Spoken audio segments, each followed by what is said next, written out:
Hello বন্ধুরা, আসসালামু আলাইকুম। রাসেল বাংলা হেলথ টিপস চ্যানেলে আপনাদের সবাইকে জানাই স্বাগতম। আজকের এই ভিডিওতে আপনাদেরকে দেখাবো কিভাবে সঠিক নিয়মে প্রেগনেন্সি টেস্ট করতে হয়। এই প্রেগনেন্সি টেস্ট করার জন্য আপনাকে এমন একটি কাঠি কিনে আনতে হবে, আর বাজারে এই কাঠির দাম মোটামুটি 10 থেকে 20 টাকার মধ্যেই পেয়ে যাবেন। সঠিকভাবে ফলাফল পাওয়ার জন্য আপনার ভোরবেলার প্রস্রাব সংগ্রহ করতে হবে, আর সবথেকে ভালো হবে এমন একটি পরিষ্কার পটে প্রস্রাবটি সংগ্রহ করলে।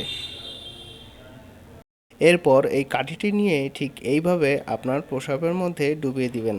তবে খেয়াল রাখবেন কাঠিটির মধ্যে নীল যে দাগটি আছে সেটা যেন পার না হয়। আর আমি যেভাবে ধরেছি ঠিক এইভাবে ধরে রাখবেন যতক্ষণ না বেগুনি রঙটি পূরণ না হয়।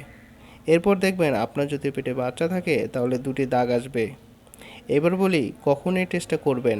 এই টেস্টটি করতে হলে আপনার মাসিক বন্ধ হওয়ার 2 থেকে 3 দিন পর পরীক্ষা করবেন, তাহলেই ইনশাল্লাহ সঠিক ফলাফল পাবেন। আশা করব আজকের এই ভিডিওটি আপনাদের উপকারে আসবে। ভিডিওটি ভালো লাগলে অবশ্যই লাইক এবং শেয়ার করবেন। দেখা হবে পরবর্তীতে নতুন কোনো ভিডিওর সাথে। সে পর্যন্ত ভালো থাকবেন, সুস্থ থাকবেন। আল্লাহ হাফেজ। দেখুন, এই রুগীটির পেটে বাচ্চা আছে, তাই এটি দুটি দাগ আসবে। কিছুক্ষণ অপেক্ষা করুন, তাহলে দেখতে পাবেন এটি পজিটিভ রেজাল্ট চলে এসেছে।